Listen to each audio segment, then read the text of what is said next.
Kata Nabi, kalau salatnya ingin sempurna dimulai dari wudu. Ya ayyuhalladzina amanu, kalimat wudu dibuka dengan kalimat iman. Idza qumtum ilas shalah, kalau kamu ingin sempurna dalam menunaikan salat, faghsilu wujuhakum, maka mulai dengan menyempurnakan wudu. Lihat baik-baik, saya tidak bermaksud mengajarkan, hanya mengulang kembali apa yang kita pelajari. Yang pokok dalam wudu itu ada 4. Sisanya sunnah. Awas, kalau yang 4 ini tidak sempurna maka batal wudunya. 1, faghsilu wujuhakum, basuh wajahnya. Kalau disebutkan wajah dalam bab wudu, itu tidak ada yang lain kecuali bagian tampak muka. Gitu ya. Kalau yang punya jenggot, itu termasuk janggutnya di selai-selai. Kalau bapak kalau tidak punya jenggot atau belum punya jenggot, tidak usah maksa. Karena sunnah dalam hadis jenggot itu sunnah merawat, bukan menumbuhkan. Silakan buka tentang babul liha, bab jenggot. Itu hadis-hadis tentang sunnah jenggot, sunnah merawat bagi yang punya jenggot. Tapi yang tidak punya jenggot jangan dipaksakan. Beli arang, sok. Beli timun, tidak usah. Ya, tapi kalau ada jenggotnya silakan rawat dengan baik supaya menampakkan nilai-nilai kemuliaan. Tahan. Sekarang kita mulai. Bagaimana cara berwudu yang baik? Perhatikan baik-baik. Kata Quran faghsilu, membasuh wajah, kalimat Qurannya menggunakan kata ghasala. Ghasala itu ambil airnya, tumpahkan di tempat yang dibasuh. Ambil airnya, tumpahkan di tempat yang dibasuh. Mohon izin, tahan sebentar. Mas, sini mas. Punten ya, yang kan bantosan, kadia sekedap. Sifat wudu cuma ada 3. 1, pakai keran. 2, pakai gayung. 3, air yang mengalir. Ya, seperti di sungai ada air mengalir itu nggak ada masalah. Tapi kalau menggunakan gayung atau semisalnya, Nabi itu diriwayatkan dalam hadis itu sangat menghemat air. Bahkan pernah beliau kemudian berwudu, kalau kita kemudian hitung itu hanya sejumlah Pak, seaqua gelas Pak, cukup. Atau yang kedua menggunakan keran ya. Kalau sekarang kita ada keran, contoh ini kerannya. Ya. Kerannya agak tinggi sedikit. Nah. Dan kita sesuaikan. Ambil airnya. Misal contoh, ghasala itu bukan ditumpahkan, ambil air, tumpahkan di tempat yang akan dibasuh begini. Yang telunjuk itu kemudian menghapus atau menghilangkan kotoran di sela-sela mata, contoh. Yang jempol menghilangkan kotoran di sela-sela telinga bagian belakang di sini. Ya. Kalau misalnya saya mulai ambil airnya, kemudian saya tumpahkan di sini, yang telunjuk membersihkan di jari-jari di sini, di sela-sela mata. Yang jempol kemudian membersihkan di sela-sela di bawah telinga sini. Kemudian diselesai, selesai. 1. Tahan sebentar ya, ini praktek dulu sebentar. 2. Wa aidiakum ilal marafiq, ini yang sering keliru. Dan tangan sampai siku. Ingat, tangan bahasa Arabnya yadun. Tapi dalam ibadah itu selalu diberikan batas. Misal, ini kafun. Ini asabi'. Ini sampai sini ruslun. Sampai sini, Bapak Ibu sekalian, ini namanya mirfak, zamannya marafik. Sampai sini katif. Dari sini ke sini itu yad, tangan. Dalam bab salat, bab wudu, bab ibadah, tidak pernah Al-Quran dan hadis menyebutkan tangan kecuali diberikan batasnya. Contoh, kita saat akan takbir, Allahu Akbar. Lihat An-Nasai nomor hadis 886. Kata Nabi, fawadu'a kaffahul yumna. Maka orang salat itu meletakkan telapak tangan yang kanannya alal yusra, di punggung yang kirinya. Jadi begitu takbir Allahu Akbar, yang kanan meletakkan di punggung kiri. Apa batas meletakkannya? Cuman sampai 3. 1, yang telapak ke punggung begini, jadi boleh begini. Yang kedua, pergelangan ketemu pergelangan begini. Rusgun ala rusgin. Jadi begitu takbir Allahu Akbar, ini boleh. Tapi nggak usah diukur Pak ya, jangan telat. Allah. Pas, cepat. Boleh nanti lebih sedikit ke sini. Yang tidak boleh, awas ini dilarang dalam hadis. Yang tidak boleh kata Nabi, jangan engkau bersedekap seperti orang sombong. Kata para ulama bagaimana? Ketika tangannya bertemu dengan mirfaknya begini. Nah ini awas, sedekap yang dilarang, hati-hati. Kadang-kadang ada orang menes ke puncak subuh-subuh sholatnya begini. Ya, awas nih. Cuman 3 kalau tidak begini, begini atau begini. Dan saat mengangkat itu cepat Pak. Hadisnya cepat. Fa wado'a. Fa itu di ilmu nahu harfu atfin. Rabitin. Baina syai'aini bila hudud. Huruf yang menyambungkan 2 peristiwa tanpa jeda, cepat. Jadi antara mengangkat dengan meletakkan langsung. Angkat. Allahu Akbar. Tidak ada gerakan lain. Maaf, saya tidak bermaksud menyalahkan. Saya alhamdulillah ada koleksi 1235 kitab hadis. Saya mencari gerakan dari ngangkat ke meletakkan begini, tidak menemukan gerakan lain. Karena itu jangankan hadis-hadis yang sahih, di kitab hadis palsu pun pemalsu hadis tidak tertarik memalsukan hadis ini. Saking jelas, jadi saat mengangkat langsung begini. Kenapa saya penting terangkan? Karena ada sebagian saudara-saudara kita merasa tidak enak, Ustadz, kalau saya takbir masa kiri duluan? Sedangkan kiri kurang bagus, yang bagus kanan. Saya mah pengennya begini aja lah. Begitu takbir kanan duluan baru tutup dengan kiri. Jadi begitu diangkat, Allah kanan masuk, kiri begini tutup. Kadang-kadang kaki naik dikit. Nah itu maaf, saya tidak bermaksud menyalahkan, tapi saya belum menemukan hadisnya. Dan pemalsu hadis pun tidak tertarik memalsukan hadis ini karena saking jelasnya angkat tutup. Jelas ya? Nah sekarang lihat sini. Dalam bab wudu, bahasa Qur'annya mengatakan wa aidiakum ilal marafiq, dari tangan sampai siku. Ila dalam ilmu nahu harful ghayah, huruf yang menunjuk pada tujuan, batas dari ke.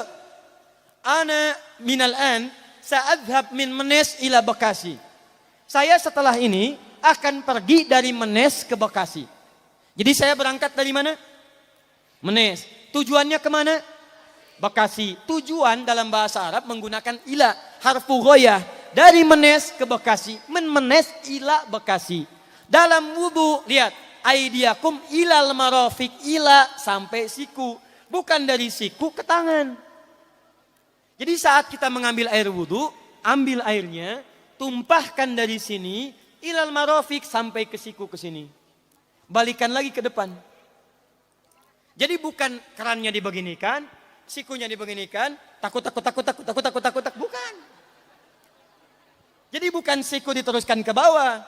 Yang tepat itu ambil airnya, kemudian basuh dari sini sampai dengan ke sikunya. Hati-hati, ini ada maknanya. Dan jika benar di hadis Muslim, jika orang wudunya benar seperti ini, maka bersamaan dengan jatuhnya air wudu itu, jatuh pula dosa-dosa dan kotoran yang melekat pada anggota tubuhnya. Tidak cukup dengan amin, nanti kita lihat dulu. Teruskan, saya baru caranya dulu nih. Awas. 3. Wamsahu biru'usikum. Wamsahu, lihat. Untuk wajah pakai gosala, basuh. Tangan gosala, basuh. Tapi ketika berpindah pada yang ketiga, wamsahu, berubah jadi masaha. Tahan sebentar ya. Cik calik ke lecep, calik. Duduk sini aja. Lihat sini. Ya, pilih. Duduk di sini atau ngapus. Sudahlah. Datang sendiri, nulis sendiri, ngapus sendiri, luar biasa. Cuman di Menes ini. Ini awas, ini penting ini Bu ya, penting. Saking pentingnya susah dihapusnya tuh. Dah sini aja. Masaha. Sudah. Masaha artinya mengusap. Kalau yang tadi membasuh, kalau masaha mengusap. Jadi yang ketiga ini tidak usah dibasuh. Jangan tumpahkan air di tempatnya. Tumpahkan airnya kemudian usap tempatnya. Pertama, wamsahu biru'usikum. Masya Allah. Kata Allah, bagian ketiga usap kepalanya. Awas, hati-hati. Tangan selesai pindah. Pindah kemana? Bukan ke rambut, tapi kepala. Jadi dalam bab wudu yang diusap bukan rambutnya, kepalanya. Itulah keadilan Allah. Kalau yang diusap kepalanya, semua manusia yang hidup pasti punya kepala. Tapi kalau yang diusap rambutnya ada ketidakadilan karena tidak semua orang punya kepala, punya rambut. Tuh. Nah sekarang lihat sini. Ketika kita diminta mengusap kepala, bahasanya masaha. Masaha itu begini.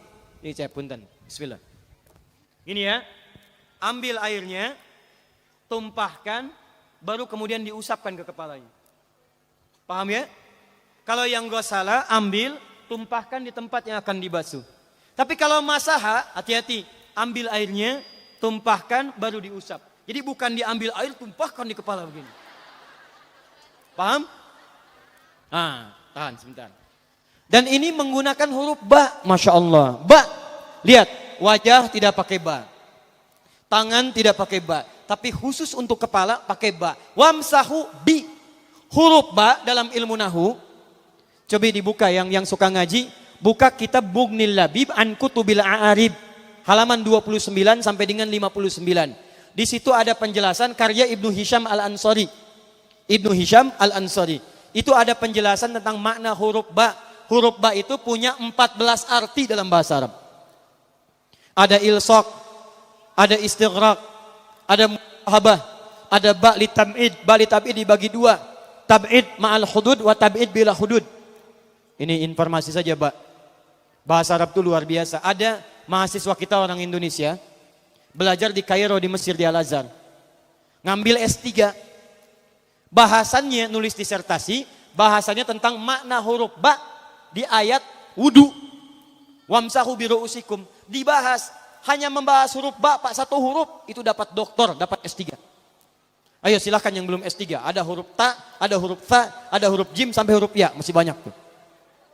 Nah yang ba ini, ba, kenapa pakai ba? Kata para ulama dari huruf ba yang 14 ini ada 3 makna yang diterapkan dalam ayat wudu. Satu istighraq. Istighraq itu membasuh keseluruhan. Jadi kalau kita ingin wudu, ambil airnya tumpahkan, basuh keseluruhan dari depan sampai ke belakang begini. Balikan lagi. Yang kedua, at-tab'id ma'at tahdid. Sebagian tapi dengan batas. Kata Imam Asy-Syafi'i, di mana batasnya ubun-ubun? Diboleh kalau kita mau wudu, misalnya ibu tidak bisa membasuh keseluruhan. Sedang pakai kerudung misalnya, jilbab nggak bisa dibuka. Tempat wudunya terbuka. Anda tinggal ambil air wudu, kemudian tumpahkan sedikit, boleh diusapkan bagian kepala sampai ubun-ubun. Sah wudunya. 3, at-tab'id min duni tahdid. Sepanjang disebut bagian kepala. Masuk kepala nggak ada batas. Ini kepala bukan? Ini kepala? Ini kepala? Jadi kalau Anda berwudu mengusap bagian kepala, itu sudah sah. Walaupun bagian tertentu diusap di kepalanya. Kapan ini dipraktekkan? Kata Imam Malik, kata Imam Abu Hanifah, ini dipraktikkan kalau seorang memiliki satu sakit di kepalanya yang tidak memungkinkan dibasuh keseluruhan.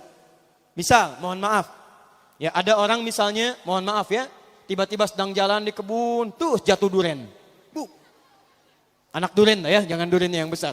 Tiba-tiba nimpa misalnya, duren teh bahasa rangatnya kadu, Bu, ya. Kadupak, kaduhung, ya dan seterusnya. Kadu. Nimpa kepalanya, bocor misalnya. Kemudian dalam bocor itu diperban, kata dokter tidak boleh kena air. Saat bagian kepala yang tidak boleh kena air itu bukan berarti wudunya kemudian bisa batal atau boleh tayamum karena tidak bisa mengusap kepala. Kata para ulama, boleh dia mengusap bagian kepala yang lain yang tidak terluka. Itulah kenapa Allah memberikan huruf ba di sini untuk kemudahan bagi kita dalam menunaikan wudu. Tapi pastinya yang dibasuh kepalanya bukan rambutnya. Jadi kalau ada laki-laki sudah dandan, sisiran, rapi, tiba-tiba keran dibuka, yang diusap cuma rambutnya, ulak. Itu batal wudunya. Tidak sah. Harus diulang. Terakhir kaki. Kaki dibasuh sampai dengan bagian mata kakinya, dan ini tidak perlu saya terangkan karena mudah bagi kita untuk mempraktekannya. Tapi yang ingin saya jelaskan satu ini saja. Perhatikan baik-baik. Yang 4 ini wajib wudu. Tambahannya sunnah. Niat dimasukkan dalam wajibnya. Lihat sini. Kumur-kumur sunnah. Telinga sunnah. Istinsyak sunnah. Yang 4 ini wajib. Tapi terlepas dari wajib dan sunnahnya, perhatikan baik-baik. Kenapa ini disebut dengan wudu? Dan hebatnya Al-Quran mengistilahkannya dengan toharah. Toharah. Apa itu toharah? Apa itu suci? Toharah. Apa itu toharah? Suci. Apa itu suci? Toharah. Ada taharah, ada nadhafah, itu beda. Kalau nadhafah, bersih luarnya, tapi belum tentu bersih dalamnya. Bisa jadi luarnya bersih, tapi dalamnya najis. Misal, hewan yang paling najis apa? Yang haram. Misal hewan tadi itu, hewan babi misalnya, misal, dibersihkan, dimandikan, disisir, sampai bersih. Bersih tidak? Bersih, bersih. Tapi halal tidak, suci tidak?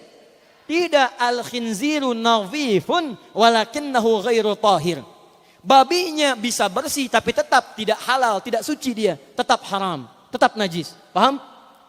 Tapi kalau bersih luarnya dan suci dalamnya, maka kalimatnya berubah dari nadhafah jadi taharah. Taharah. Orangnya disebut dengan tahir. Kalau rajin dikerjakan disebut dengan mutatahhir. Wudu dalam Quran disebut dengan taharah. Seakan-akan memberikan pesan, maaf, orang yang wudu itu bukan hanya bersih fisik luarnya saja. Jadi kalau orang wudunya bersih, bukan cuma wajahnya yang bersih. Kalau wudunya benar, bukan kotoran di tangan saja yang hilang. Tapi mohon maaf, fisik dalamnya itu ikut suci. Fungsi tangannya jadi bersih, fungsi wajahnya jadi bagus, fungsi lisannya jadi bagus. Makanya kata Nabi, kalau orang benar wudunya bersamaan dengan air wudu yang menetes, maka tumpahlah kotoran-kotoran di bagian fisik-fisik tubuhnya. Jadi kalau kita benar wudunya kumur-kumur, kukumur, masukkan, keluarkan, bersamaan dengan keluarnya air itu, maka kotoran-kotoran di lisan pun ikut keluar. Tangan dibasuh, bersamaan dengan dibasuhnya tangan, fungsi tangan yang kotor-kotor itu ikut hilang. Hadis Muslim. Makanya orang yang setelah selesai wudu dia berdoa, apa wudunya? Apa doa wudunya? Asyhadu an la ilaha wa asyhadu anna Muhammadan Allahumma minat waj'alni minal, lihat sini, minal mutatahhirin, minat tawabin. Lihat. Bapak Ibu kan baru wudu, tapi kenapa doanya selesai tobat? Allahumma ja'alni minat tawabin. Ya Allah, jadikan saya termasuk orang tobat. Kita kan baru wudu, kenapa doanya baru selesai tobat? Sedangkan tobat itu mengakui kesalahan, menyesali kesalahan, dan berjanji meninggalkan yang salah, mengganti dengan yang baik-baik. Makanya kalau orang wudunya benar itu, begitu dia kumur-kumur, dia ingat kesalahan apa yang dikerjakan oleh lisan ini. Jadi begitu kemudian ditumpahkan airnya, hilang kotorannya. Maaf, yang suka mencela wudu, selesai wudu tidak akan mencela lagi karena tobat dari celaan. Makanya kalau wudu Anda benar, coba ingat-ingat, siapa korban dari lisan Anda yang tajam itu? Apakah ibu Anda yang pernah menangis karena lisan Anda? Apakah ayah Anda yang kecewa karena kalimat-kalimat Anda? Apakah tetangga Anda yang menjauhi Anda karena kata-kata kotor Anda? Kalau tiap hari Anda wudu, tapi kemudian lisan Anda masih kotor juga, ada yang salah, Anda cuma menghabiskan air untuk menghilangkan kotoran di lisan. Itu tanda pertama. Tangan basuh. Makanya orang yang wudunya benar, tangannya tidak akan berbuat yang kotor lagi sampai ke ujung kakinya. Karena itulah ibadah ini disebut dengan wudu, seakar dengan kata dau. Kata para ulama, mereka sebagian mengatakan dau artinya cahaya, dau artinya sinar, dau artinya al-husnu, baik budi pekerti. Kalau orang benar wudunya, bertambah sinar di tangannya, sinar di wajahnya, sinar di lisannya. Apa sinar itu? Di dunia sinar-sinar amaliyah kebaikan, sifat-sifat baik, di akhirat pancaran-pancaran kemuliaan. Satud'a ummati yaumal qiyamati ghurral muhajjalin. Akan dipanggil umatku di hari kiamat dengan banyak cahaya melekat di tubuhnya. Tangannya ada cahaya, matanya ada cahaya, wajahnya bercahaya, kakinya bercahaya. Cahaya apa itu? Kata Nabi, min atharil wudu, dari bekas wudunya. Jadi kalau kita benar wudunya, itu kita jadi orang baik. Ada cahaya kebaikan dalam diri kita. Itu yang disebut dengan tawabin.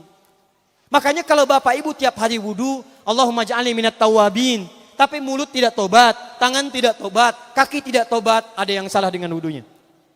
Waj'alni minal mutatahhirin. Jadikan saya orang bersih dan suci. Jadi kalau selesai wudu, pakaian bersih, wajah bersih, tangan bersih.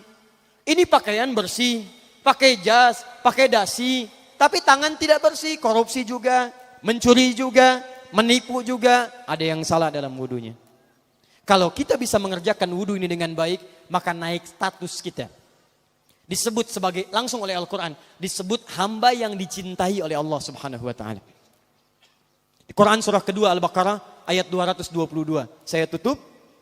Lihat ayatnya. Di ujung ayatnya. Innallaha yuhibbut tawwabina wa yuhibbul mutatahhirin. Sungguh Allah akan sangat mencintai orang-orang yang taubat dan orang-orang yang terbiasa untuk bersuci. Kita selesai wudu mengatakan, Allahumma ja'alni minat tawabin, waj'alni minal mutatahhirin. Dijawab oleh Allah, innallaha yuhibbut tawabin, wa yuhibbul mutatahhirin. Karena itulah orang yang rajin wudu adalah orang-orang yang dicintai oleh Allah subhanahu wa ta'ala.